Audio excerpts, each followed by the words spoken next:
not over until Yahweh says it's over. Hi, this is Barry Phillips with 10-Minute Torah, day number 4, the Torah portion, Bahar, meaning on the mount. And we are comprised in this Torah portion basically of Leviticus, Vayikra, chapter number 25. Let's go to verse 23 and 24. And it says, "And the land is not to be sold beyond reclaim or redemption. For the land is mine, for you are sojourners and settlers with me, and provide for a redemption for the land and all the land of your possession." It's a hot topic currently about the land of Israel as to who has sovereignty and control over it. Currently, there are very narrow, small borders that Israel, the sovereign state, controls. And in that area, there is a section where the political minds of the earth have deemed the West Bank. This is a very egregious, erroneous term. This is Judea, Samaria. This is where so much of scriptural, biblical, Hebrew, and Jewish history has taken place.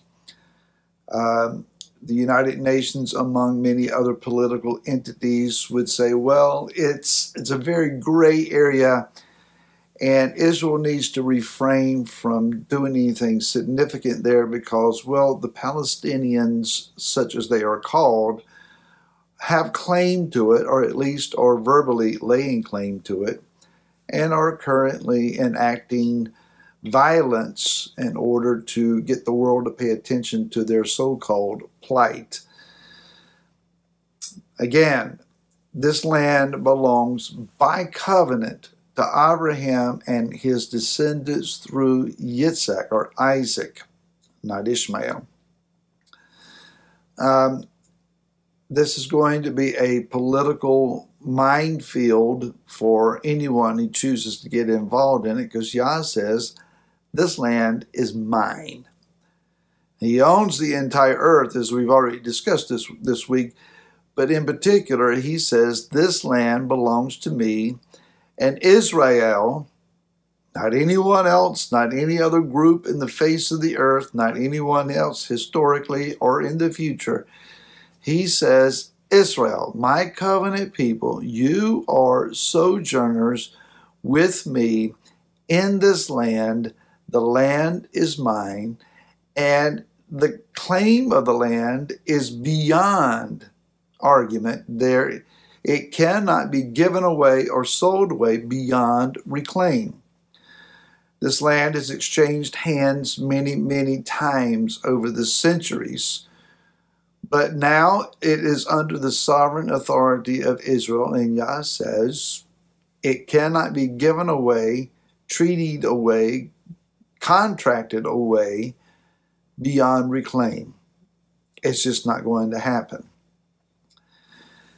He says that then if a landowner has a section of land that he wants to sell, or we would say lease, for a certain number of years, let him do so. So if I have 100 acres of land, but I'm only able to physically manage, let's say 50 acres. I have 50 acres left over that are beyond my ability to use at present. There may be 25 years between now and the Yovel. There is then, in those 25 years, a certain number of years of crops that can be reaped, keeping in mind the Shemitah years in that time period. It could be as many as 3. And so I would say there were 3. That means there are 22 crops that can be had between now and the Yovel. I would sell the land or lease the land to someone who would pay me for 22 years of crops. I could take that money, invest it otherwise, do other things with it, maybe make the land that I can manage more usable, home improvements. I could do a lot of different things. But The understanding is that at the Yovel, all of that acreage comes back to me. And I cannot sell it beyond the point of reclaim. Therefore, the land is to be held in trust, used, if you would, according to whoever the leaseor might be in their prerogatives. But again, it comes back to my family. I may not even be alive after that period of time, but it comes back to my family. Yah never sees anyone beyond reclaim. The very next section goes into what if a man has to sell himself? What if he has to sell valuable heirlooms? He has to sell things that he doesn't want to sell in order to get himself out of debt. It says then that the kinsman redeemer, one who is a relative, who has the authority and the ability to get him out of debt, to reclaim what has been lost to the family, should rise up and do that. That's exactly what Yeshua did in our behalf. He is the Goel, G-O''E-L. The Goel is the kinsman redeemer. He came in the likeness of human flesh to redeem those who were but flesh. He came subject to the Torah to redeem those who had failed to walk according to the Torah. Not to liberate us from the Torah, but to restore us to the correct side of the Torah, out from under its penalty and death and judgment, its negative decrees, and back into the positive side to receive its benefit and its covenant standing, its covenant privileges. It's amazing how far man will allow himself to fall. And he keeps telling himself and his descent, I won't go any further. I won't go any further. I'll just go this far and I won't go any further. Just this much, just that little, this time won't hurt. Maybe one more time won't hurt. And on he argues.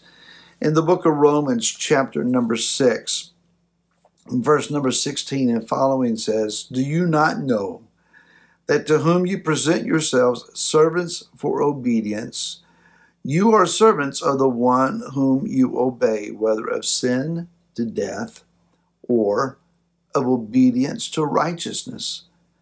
But thanks to Elohim that you were servants of sin, yet you obeyed from the heart that form of teaching to which you were entrusted. And having been set free from sin, you became servants of righteousness. You choose your master. It's a backward way of saying things. Those who have greater authority, greater power, greater ability, oftentimes will run roughshod over those who are perceived to be weaker. But scripturally, you choose your master.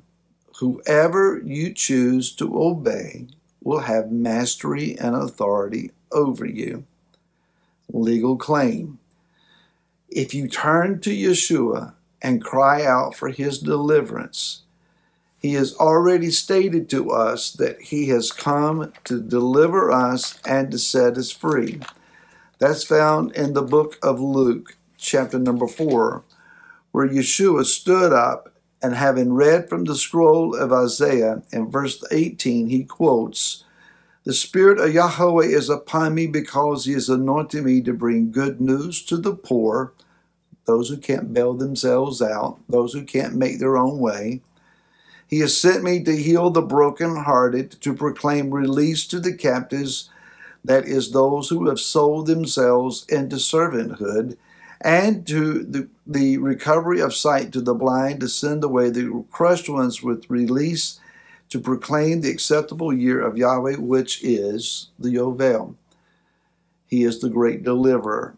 He has come to purchase back, to redeem those who are, in their minds, beyond reclaim. Never give up. Never believe you're hopeless. Your kinsman redeemer has come to rescue you. Be rescued. We'll talk more tomorrow. Until then, shalom.